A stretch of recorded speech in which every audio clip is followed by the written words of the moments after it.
Hey guys, how Hey, you Mike. doing? Hey, How are you, man? Good to see you. Good. Yeah, yeah, likewise. I've interviewed you both before, but Yeah, both times it was on the phone, so we never actually that's right.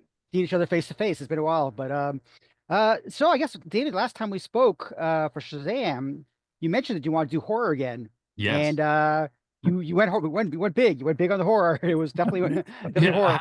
I had a lot of pent-up horror in me that needed to I needed to get out.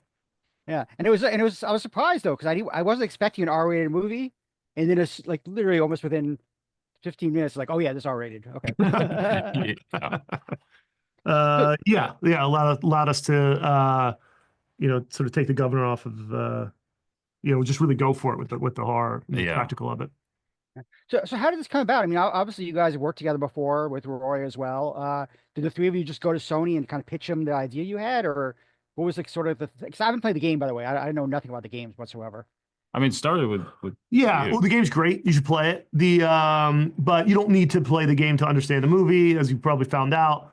But Sony had come to me with it because they knew I was a fan of the game, and Carter Swan over there, I know very well, and he was, do you want to help shepherd this to the big screen? It was immediate yes for me.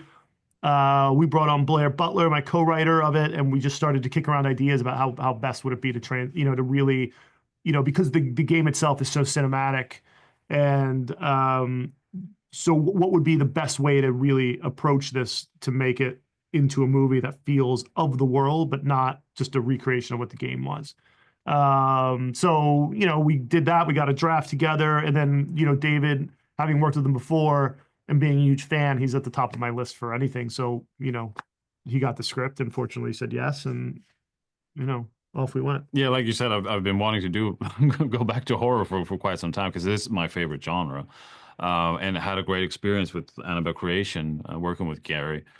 So when he sent this script, it was like this is perfect because I get to do all of it. So many different like subgenres and things I haven't ever done before, and try to do in this one.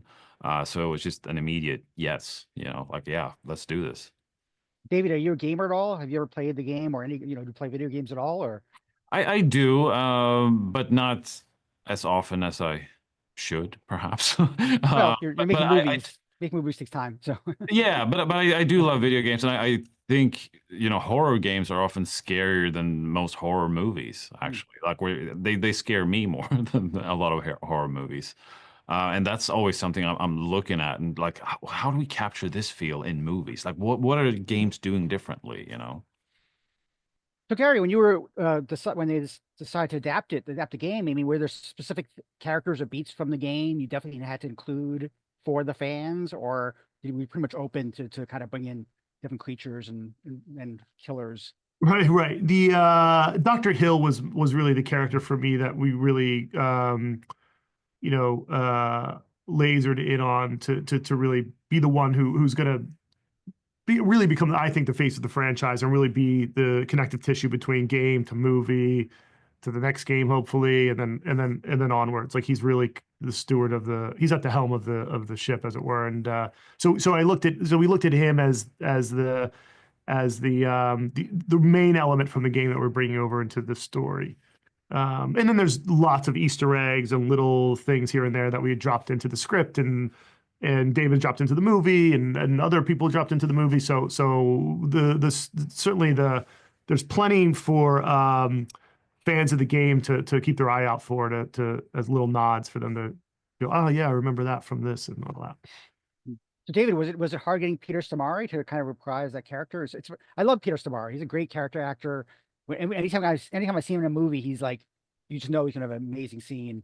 Uh, Yeah, I mean, I've been a fan since forever. Since I mean, growing up in Sweden, seeing him, a Swedish actor in these big Hollywood movies was always like a source of like pride. Like, yes, he's Swedish. So I've been wanting to work with him for a long time. I actually wanted him to have like a little cameo in Lights Out, but that didn't work out. But I finally got to work with him, and it was so important to have him in the movie, to have that tie to the game. And so, I wrote him a letter in Swedish asking him to like, please be in the movie. And he said yes. He said like, yeah, we're both Swedes. We can talk shit about everyone on set, and they won't know what we're saying. So, and he's amazing to work with. Yeah. Speaking of everyone else on set, can you both kind of like talk about the kids you cast in this? I mean, there's a lot of, I mean, I think there's one actress, the Asian actress I just saw in another movie that just came out, in Was she young? Freaky Tales, yeah, yeah, Freaky yeah. Tales, yeah, Freaky Tales, yeah. But the other ones don't really know. So do you really want to find like new faces and people who aren't as familiar? Or Yeah, Gary's worked with Michael before, and Yeah, he was in Annabelle Comes Home, and I cast him there. I think he was a busboy in Vegas at the time when I cast him, and I know the audience, fell in love with him there, and I just love working with him. So he always felt like the right max for me, and then the others. I mean, it was you all did a lot of auditions, auditions, yeah. to see what they go for, and make sure to warn them that this is going to be a challenging Right. movie, like physically challenging, and like you're going to be bloody and wet and dirty and got to be scream, but they were up for it, and it was great to see that they were like good friends right away. Just from the day they met, they were just like inseparable. Yeah, the instant chemistry. You didn't have to. Yeah. Yeah, they how, didn't how, test how for that part. oh, I'm sorry. How does it make it like a time loop movie like this where you have to have like same locations, same situations, twist things around, different? How hard is it to make a movie like that? I mean, I assume everything was on a set somewhere, built on a set. Yeah, it was both sets and locations in Budapest. We got a lot of production value out of some real location, real like underground tunnels and things like that. But it was sorry, what was the question? I started Just about how hard it is. for the time Yeah, loop stuff. I mean, Yeah, I yeah. mean it's can be a little confusing to keep track of things, but the great thing is that it doesn't work like in Groundhog Day, where it's the same exact things sort of happening, but because every loop is different every time, it's a new threat they have to face. So that kept things interesting, and that also helped with keeping track of things because okay, now we're shooting the supernatural Right. night, now we're shooting the slasher night, so it all sort of worked out. You try to keep your actors a little like not knowing exactly what's going to happen, just to keep them surprised and scared. Is that any part of the way you direct it all, or? Yeah, well, it you can't keep too many surprises from them because it requires so much planning, but it is also like because of all the practical effects and everything, you oftentimes only get one chance, so they can't really see it beforehand.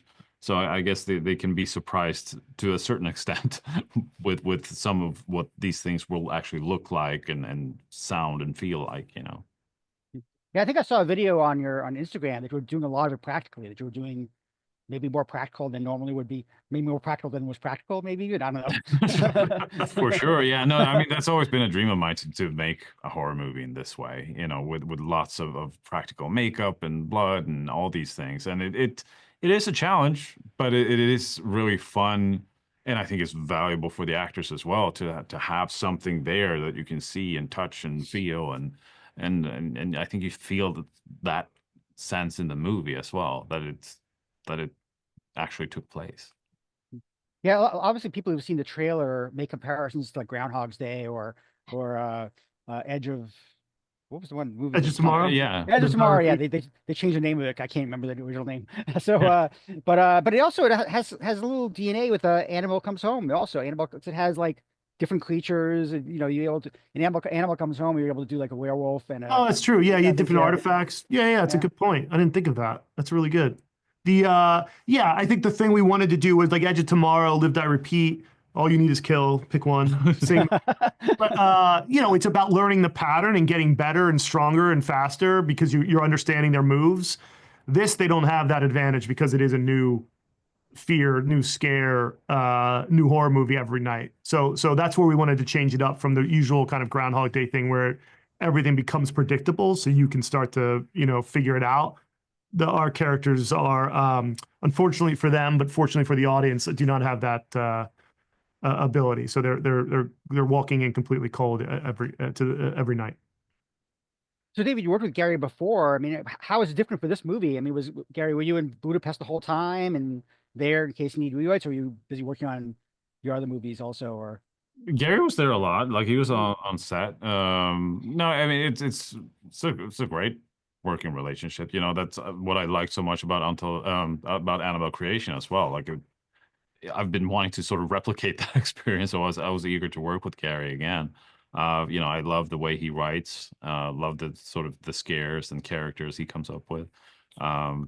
So no, it was great. Well, thank you. But yeah, I mean, David's a very plug and play director, like set it and forget it, because he's so good at what he does.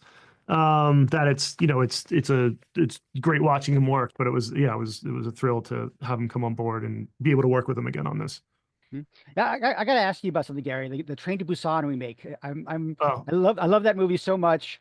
I was so excited that I might actually put a zombie movie in New York because I don't think anyone's done one since Fulci did zombie like Oh, yeah. 79. I'm not sure it's really. It's like a great. I love New York. I'm a New Yorker, so I love New York. I'd love to see what do zombies. Do you think that'll ever happen? Well, so I grew up in Philly, outside Philly. You know, so I used that. You know, the train. the Acela, right, from DC to New York. Sure. That whole corridor, which I really like, because it's so, you know, there's civilization on either sides of it, so you feel very. I'm hopeful. And you know, we have Timo is fantastic, but yeah, I'm hopeful that it gets made. Is it a lot of just timing stuff, or just waiting for that thumbs up and? It's kind of waiting for the thumbs up. Yeah, I mean, you know, I think that we have a lot of people excited about it, and it's just getting Warner Brothers to say yes. It's interesting with this business that you sort of have all these projects and all of a sudden, like, well, now this is going, or like, yeah, this is going. I mean, you never know. Yeah, you cannot. That's why it's like, you know, you got it. It's like roulette. You got to put like chips on the table. You're like, I don't know which one's gonna hit. Yeah. But yeah, that one, I feel the creative is all there. And now it's really the business side of it they're trying to figure out, I guess. And David, did you get horror out of your system with this movie, or did you kind of keep on keeping this realm? I just want to do more now, because now I've gotten to a taste of like different genres that I haven't done before, you know, like slasher or like found footage and things like that. That turns out I really enjoy doing. So, you know, there's more horror that I want to do for sure. That's good. Great. Well, hopefully people go to see Until Dawn, and it'll do well enough for them to make another movie, or for you to make other movies. Another movie, another game. Let's do it. Yeah.